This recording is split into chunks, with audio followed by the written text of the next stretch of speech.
Hello everyone and welcome to the channel of KV teachers guild. So students, आज इस video में हम लोग क्लास 6 मैथ्स का चैप्टर नंबर 9 डेटा हैंडलिंग की एक्सरसाइज 9.4 कंप्लीट करने वाले हैं। 9.3 तक हम पहले कर चुके हैं। 9.3 में हमने बार ग्राफ को रीड करना सीखा था। 0.4 में आपको बार ग्राफ बनाना बताया गया है, किस तरीके से बार ग्राफ आपको बनाना है, कैसे अप्रोप्रिएट स्केल चूज़ करना है, तो ये सब हम 9.4 में देखेंगे। So without wasting any time शुरू करते हैं। This is going to be the last exercise. उसके बाद आपकी क्विज आएगी, तो होपफुली चैप्टर आपको समझ में आ गया होगा सभी को and you all will get good marks in quiz. Okay, let's start now. So the very first question of exercise 9.4, a survey of 120 students, 120 school students was done to find which activity they prefer to do in their free time. अपने free time में बच्चे कौन सी activity करना पसंद करते हैं, उसका एक सर्वे किया गया 120 स्कूल स्टूडेंट्स के ऊपर। और ये एक्टिविटीज़ उन लोगों में से जो पता लगी हम लोगों को कि 45 स्टूडेंट्स जो है दे लाइक टू प्ले जब फ्री टाइम होता है। 30 स्टूडेंट्स जो है वो बुक्स रीड करते हैं। 20 students they watch TV and 10 students like listening to music and 15 students painting करते हैं। अब आपको इसका बार ग्राफ बनाना है। Draw a bar graph to illustrate the above data taking scale length 5 students. आपको स्केल की लेंथ दी हुई है 5 यूनिट। स्केल क्या होता है that we will discuss now. तो बार ग्राफ जब आप बनाते हैं, आपको पता है कि दो आपको स्ट्रेट लाइंस ड्रॉ करनी होती है, हॉरिजॉन्टल एंड वर्टिकल। एक आपकी ऐसे लाइन होती है स्ट्रेट और एक आपकी ये वाली लाइन होती है स्ट्रेट। ओके, इनके ऊपर 1 सेंटीमीटर की डिस्टेंस के ऊपर कुछ डॉट्स लगा देते हैं। ये आपको करने की ज़रूरत नहीं है, क्योंकि एग्जाम में और वैसे भी जो आपका बार ग्राफ बनता है वो आपका जो ग्राफ पेपर होता है उसके ऊपर बनता है और वहाँ पर ये सभी चीज़ें आपकी होती है पहले से ही। बट अगर आप कॉपी के ऊपर बना रहे हैं तो ये डेफिनेटली आपको करना पड़ेगा। स्केल से दो स्ट्रेट लाइन ड्रॉ करिए, 1 सेंटीमीटर की डिस्टेंस पर आपको मार्क करना पड़ेगा। ठीक है, तो ये हमारा ग्राफ प्रिपेयर हो गया। अब जो आपका हॉरिजॉन्टल एक्सिस है, यानी कि ये वाला जो एक्सिस है, इसके ऊपर आप हमेशा डेटा लीजिए कि क्या डेटा बता रहा है। जैसे कि यहाँ पर प्रेफर्ड एक्टिविटीज़ हैं, तो इसमें आप प्रेफर्ड एक्टिविटीज़ लेंगे हम लोग। ओके, तो चलिए ये वाली जो इन्फॉर्मेशन है ये हमारी शो करेगी प्रेफर्ड एक्टिविटीज़। ओके, और एक्टिविटीज़ कौन कौन सी है यहाँ पर? प्लेइंग है। तो क्या करना है बार ग्राफ में आपको, जब आप बनाएंगे तो फर्स्ट कॉलम को खाली छोड़ दीजिए, इसमें आपको कुछ नहीं करना है। सेकंड से हम लोग स्टार्ट करेंगे, इसको हम नाम देंगे प्लेइंग। ये प्लेइंग के लिए पूरा लिख दीजिए आप लोग, प्लेइंग, क्योंकि मेरे यहाँ पर स्पेस कम है, that is I am writing P only. Next is reading story books, ये रीडिंग स्टोरी बुक्स का कॉलम है। Next is watching TV, this is watching TV. Next is listening to music, this is listening to music. एक space बीच में रखना है आपको सभी बार्स के। Last one is painting, this is painting. Okay, तो ये हमने सभी उसको बार्स दे दिया अलग अलग। उसके बाद ये जो वाई एक्सिस है आपका, यहाँ पर हमें ज़रूरत पड़ती है स्केल की। स्केल क्योंकि उसने खुद ही दिया है क्वेश्चन ने कि 5 स्टूडेंट्स का लेना है, तो आपको कुछ डिसाइड नहीं करना। कई बार क्वेश्चन साइलेंट होता है इस बारे में कि स्केल क्या लेना है, वहाँ पे आपको डिसाइड करना होता है कि स्केल हम कितना ले। वो कैसे करेंगे वो हम लोग जब आएगा क्वेश्चन तो तब डिस्कस करते हैं। खैर, अभी स्केल हमें 5 का लेना है।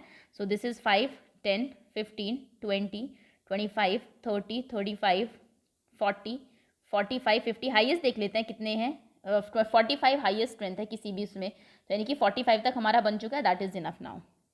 ओके, अब बार्स बनाना शुरू करेंगे। ये है हमारी नंबर ऑफ स्टूडेंट्स, तो यहाँ पर आप लिख देंगे number of students. Number of students, ये डेटा क्या शो कर रहा है, स्टूडेंट्स, इस तरीके से। चलिए अब बनाते हैं। फर्स्ट इज 45 स्टूडेंट्स, कहने का मतलब है फर्स्ट जो बार है आपका वो 45 की लेंथ तक जाना चाहिए। तो चलिए पेंटिंग का जो ग्राफ ये बनेगा आपका, इसको हम लोग 45 तक लेके जाएंगे। ओके, 45 यहाँ पर है आपका, दिस इज़ 45। तो यहाँ से एक स्ट्रेट लाइन आप ड्रॉ करेंगे, एक यहाँ से स्ट्रेट लाइन ड्रॉ करेंगे और ये आपका पहला बार बनेगा 45 की लेंथ का। सेकेंड एक्टिविटी में 30 स्टूडेंट्स है, 30 ये रहा आपका, इसके सामने यहाँ तक स्केल से आप मेजर कर लीजिएगा कहाँ तक जाना है। तो ये आपका 30 तक जाएगा। सेकेंड, बीच में एक जगह खाली छोड़ी हुई है हम लोगों ने, ये आई थिंक रीडिंग का है। सेकेंड वन इज ये 30 तक जाएगा। नेक्स्ट इज 20, 20 के सामने तक थर्ड वाला बार यहाँ तक जाएगा आपका। 20 लेंथ यही है। कॉरस्पॉन्डिंग देख लीजिए, देखिए 20 तक ही, अगर यहाँ आप कॉरस्पॉन्डिंगली देखें इसको तो। ओके, नेक्स्ट जो एक्टिविटी है उसमें 10 स्टूडेंट्स उसको लाइक करते हैं, तो वो 10 तक जाएगा आपका ग्राफ, 10 के सामने तक। एंड लास्ट वन उसमें है 15 आपका, सो वो 15 तक जाएगा। Here is 15। इस तरीके से आप अपना बार ग्राफ कंप्लीट करेंगे, आपका बार ग्राफ बन गया है। Okay, simple. इधर एक्टिविटीज़, ऊपर आपको नंबर्स लेने हैं, और ये क्योंकि थोड़ा स्केल से करेंगे आप तो अच्छा भी लगेगा।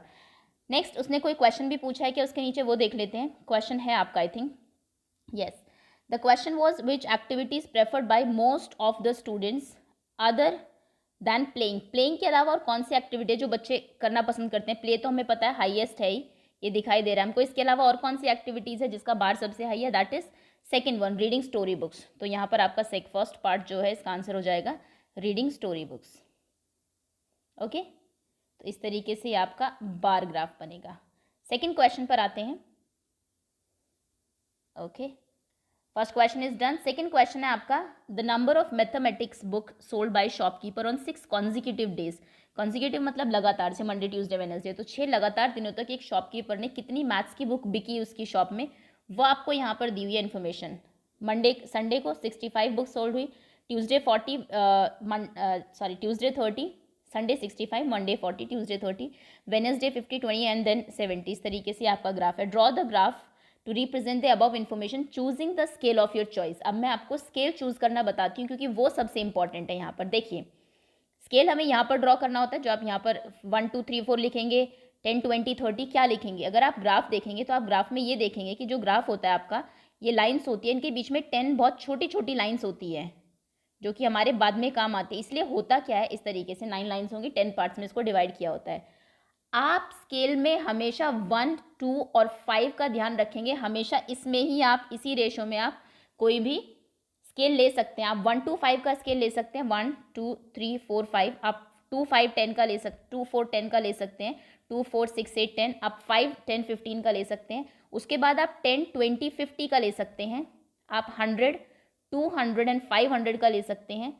आप 1000 2000 5000 का। आप समझ गए होंगे मैं क्या कहना चाह रही हूँ। तो 1 2 5 के उसमें ही ग्राफ हमेशा जो आपका वाई एक्सिस है उस पर आप स्केल ले सकते हैं। आप कभी भी ऐसा नहीं करेंगे कि चलो मैं 7 का ले लेता हूँ, 7 14, बिल्कुल भी नहीं चलेगा। 6 का भी नहीं चलेगा। 1 2 या फिर 5, 10 20 या 50, 100 200 या फिर 500।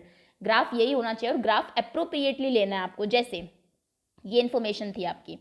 अब इसमें मैं सोचूं मैं 1 2 3 4 का ग्राफ लूंगी, तो देखिए 1 2 3 4 अगर मैं लूंगी, 1 2 3 4, 65 कहाँ तक जाएगा? कई बच्चे मतलब पूरा कॉपी भर जाएगी आपकी 65 ग्राफ तक बनाते बनाते। इतनी बड़ी तो कॉपी भी नहीं होगी। अगर आप 5 10 15 का ले, मैक्सिमम 70 है, तो 5 10 15 भी लेना बहुत सही नहीं है, बिकॉज ये भी आपका बहुत आगे तक चला जाएगा। 5 से अगर मैं 70 को देखूँ तो 14 5 आर 70 होते हैं, तो 14 ये बनाना ये भी बहुत बड़ा होता है। तो अप्रोप्रिएट ऐसा लेना है कि ग्राफ बहुत छोटा भी ना लगे आपका बार ग्राफ और बहुत बड़ा भी ना लगे। तो 10, इस 5 का भी ठीक नहीं है, 10 20 30 आई थिंक बिल्कुल सही रहेगा, क्योंकि 7 ग्राफ्स बन जाएंगे, बार्स बन जाएंगे, वो परफेक्ट है। ओके, उससे ज़्यादा अगर 10 5 10 तक देख चुके हैं हम लोग, 1 2 5 10। उसके बाद अगर 50 का देखूँ तो 50 में तो ग्राफ 2 में ही खत्म हो जाएगा। इतना छोटा भी हमें नहीं बनाना है। यानी कि इसमें कौन सा अप्रोप्रिएट रहेगा स्केल लेना? इसमें 10 का स्केल लेना अप्रोप्रिएट रहेगा। तो चलिए बनाना शुरू करते हैं। आपके आई थिंक 6 डेज हैं, 7 डेज हैं, फ्राइडे 6 ही है। ओके, तो सबसे पहले तो हम लोगों ने ये ड्रॉ किया। ओके, ये एक स्ट्रेट लाइन, ये यहाँ पर एक स्ट्रेट लाइन। यहाँ पर हम लोग डेज लिखने वाले हैं नीचे, डेज। ये 1 1 के गैप पे, 1 1 सेंटीमीटर्स के गैप पे हमने लाइंस ड्रॉ कर ली। ओके, यहाँ पर ये लाइंस हैं हमारी। नाउ फर्स्ट खाली छोड़ना है, सेकंड में मंडे आएगा, सॉरी यहाँ पर मंडे, ये खाली छोड़ना है। This is Tuesday, I think Sunday से स्टार्ट है graph, if I am not wrong. Yes, Sunday से स्टार्ट है this week. This is Sunday, this is Monday, एक छोड़ के Tuesday, then Wednesday, then Thursday और लास्ट में हमारा फ्राइडे। ओके, ग्राफ का जो स्केल है वो हमें यहाँ पर यूज़ करना है। दिस इज 10 20 30 40 50 60 70, 70 तक जाना है बिकॉज 70 हाइएस्ट है। 80 लिख सकते हैं आप, एक एक्स्ट्रा लिख दीजिए। ओके, और ये इन्फॉर्मेशन तो हमारी डेज की हो गई। ऊपर एक्सेस को ज़रूर डिफाइन करना है। ऊपर जो इन्फॉर्मेशन है वो हमारी नंबर ऑफ बुक्स सोल्ड है। डेज हमने नीचे लिख दिया हॉरिजॉन्टल लाइन पे, वर्टिकल लाइन पे नंबर ऑफ बुक्स सोल्ड लिखी है। तो यहाँ पर आप लिखेंगे नंबर ऑफ बुक्स सोल्ड, ये हमारा इस एक्सेस पर दिखाई दे रहा है। ठीक, अब फर्स्ट पे आइए, सबसे पहले यहाँ से शुरू करते हैं। पहला जो ग्राफ है आपका, संडे को बुक्स जो सोल्ड हुई है दैट इज 65, यानी कि संडे का ग्राफ हम लोगों को 65 तक लेके जाना है। तो 65 कहाँ पर होगा? हमारे पास 60 है, 70 है। 65 60 और 70 के बिल्कुल बीच में होगा, तो हम वहाँ तक लेके जाएंगे इसको, मिड तक। तो 60 और 70 के मिड तक आप लेके गए। Wait a minute. Okay, so 65 यानी कि यहाँ तक हम लोग लेके गए 65, एंड दूसरा बार भी 65 का ही बना, देन इन दोनों को ज्वाइन कर दिया। तो ये हमारा फर्स्ट ही हो गया। ओके, नेक्स्ट सेकंड मंडे को था 40, तो 40 तक आप लोग लेके जाएंगे। दिस इज, ये यहाँ पर 40 तक आ गया। नेक्स्ट वेडनेसडे को था, ट्यूसडे को था हमारा 30, तो ट्यूसडे को 30 तक जाएंगे आप लोग। दिस इज़ 30, नेक्स्ट वेडनेसडे, तो आप समझ गए होंगे वेडनेसडे को 50 तक आपको जाना है, दिस इज़ ये 50 तक होगा आपका। नेक्स्ट थर्सडे आपको 20 तक रहना है, this is 20। Next is Friday को 70 जाना है, तो फ्राइडे आपका जाएगा 70। आई थिंक ये 80 से भी ऊपर चला गया, 70 यहाँ तक होना चाहिए था, ये बार यहाँ तक है आपका। Okay, this is now question क्या है आपका, ये बार ग्राफ बन गया आपका। क्वेश्चन था हमारा कोई क्वेश्चन ही नहीं है, बस बार ग्राफ ही ड्रॉ करना था। So this is are bar graph. आप ये थोड़ा सा अभी ठीक नहीं लग रहा है बिकॉज ये डेफिनेटली इसमें ग्राफ एक तो स्केल ढंग से नहीं है, एक स्ट्रेट लाइंस नहीं है, और गैप कहीं ज़्यादा है कहीं कम है। आप जब इसको बनाएंगे तो ये बहुत सही दिखाई देगा जब ग्राफ पे बनाएंगे आप लोग। नेक्स्ट क्वेश्चन पर आते हैं हम लोग। Next question is following table shows number of bicycle manufacture in a factory during the year, इतने से इतने साल तक कितनी वो बनी है वो आपको दिया हुआ है। इसको बार ग्राफ पे आपको रिप्रेजेंट करना है। मैं सिर्फ इसमें आपको स्केल बता देती हूँ, इसमें आप स्केल ऑब्वियसली 50 से ऊपर ही लेंगे बिकॉज नंबर्स आपके देखिए सभी 1200 समथिंग में, 5-10 पे से तो काम चलेगा नहीं। यहाँ पर आपका अप्रोप्रिएट स्केल जो रहेगा 50 चेक करेंगे हम लोग, 100 चेक करेंगे, 500 चेक करेंगे, 1000 तक तो जाने की ज़रूरत ही नहीं है। तो 50 बहुत से बहुत लंबा हो जाएगा ग्राफ, ये नहीं चलेगा। 500 से बहुत छोटा हो जाएगा क्योंकि 500, 1000 और 1500 तीन में ही सभी आपके ग्राफ्स आ जाएंगे। मिनिमम इसमें 800 है, मैक्सिमम 1200 है, तो बेस्ट रहेगा 100 का लेना। तो इसमें आप 100 का लेंगे, 100, 200, 300, 400, 500 एंड नाम दिस इज लिविंग दिस, क्योंकि ये बिल्कुल सेम क्वेश्चन है ऊपर जैसे। आप लोग यहाँ पर इस एक्सेस पर ये आपके ईयर्स लेंगे 1998, एक छोड़ के 1999, और यहाँ पर 100, 200, 300 लेंगे, फिर उस ग्राफ की उतनी हाइट रखेंगे और इस तरीके से अपना बार ग्राफ कंप्लीट करेंगे। नेक्स्ट क्वेश्चन पर आते हैं। Next question is number of persons in various age group in a town is given in the following table. हर एक एज ग्रुप में कितने लोग हैं एक टाउन में वो आपको यहाँ पर दिया हुआ है। 1 to 14 ईयर्स ओल्ड 2 लाख लोग हैं, 15 to 29 1,60,000, 1,20,000, इस तरीके से ये आपका डेटा है पूरा। अब आपको इसका बार ग्राफ शो करना है। इसने पहले यूनिट दे दिया कि 20,000 का आपको गैप लेना है। चलिए ये तो अच्छी बात है, हमारा काम आसान हो गया, हमें स्केल चूज़ नहीं करना पड़ा। तो चलिए ठीक है, एक स्ट्रेट लाइन आपकी ऐसे हो जाएगी, वन स्ट्रेट लाइन इस तरीके से।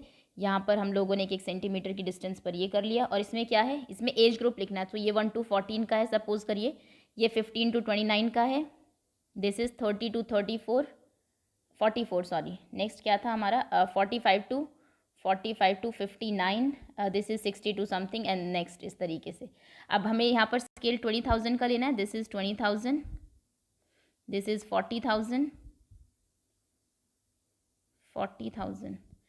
this is 60,000, this is 80,000, this is 1 lakh, this is 1,20,000, this is 1,40,000, this is 1,60,000, this is 1,80,000, this is 2 lakh, क्योंकि 2 लाख हाईएस्ट है इसमें।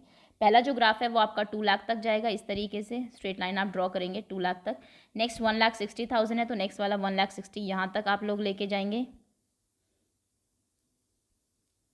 1,60,000 तक सेकंड वाला ग्राफ। नेक्स्ट है आपका 1,20,000, तो 1,20,000 थर्ड जाएगा। इस तरीके से इसको आप कंप्लीट कर लेंगे। ओके एंड ऑल ठीक। नेक्स्ट क्वेश्चन देख लेते हैं। Which age group have same population, किन एज ग्रुप्स में सेम पॉपुलेशन है। देखिए दोनों एज ग्रुप में 1,20,000 है, इन दोनों का बार जो है वो बिल्कुल सेम हाइट का बनेगा, यानी कि 30 to 40 एंड इसका आंसर होगा 30 to 40 and 45 to 59। These two as group have same population. All person in the age group of 60 and above are called senior citizen. 60 से ऊपर के लोगों को हम senior citizen कहते हैं। अब आप बताइए how many senior citizens are in the town। तो 60 to 74 की एज में 80,000 लोग हैं, और 75 से भी ज़्यादा जो है वो 40,000 लोग हैं। तो टोटल कितने लोग हैं सीनियर सिटीजन में, 80,000 plus 40,000, that means 1,20,000। Okay so that's all. ये आपका चैप्टर था, होपफुली आपको समझ में आ गया होगा किस तरीके से बार ग्राफ बनाना है। ये ईजी है काफ़ी, अगर ग्राफ पेपर आपके पास तो लाइंस वहाँ पर होती ही है, आपको जस्ट स्केल की हेल्प से उसको ड्रॉ करना है। So thank you so much for watching and तैयार रहिएगा इसकी क्विज़ के लिए।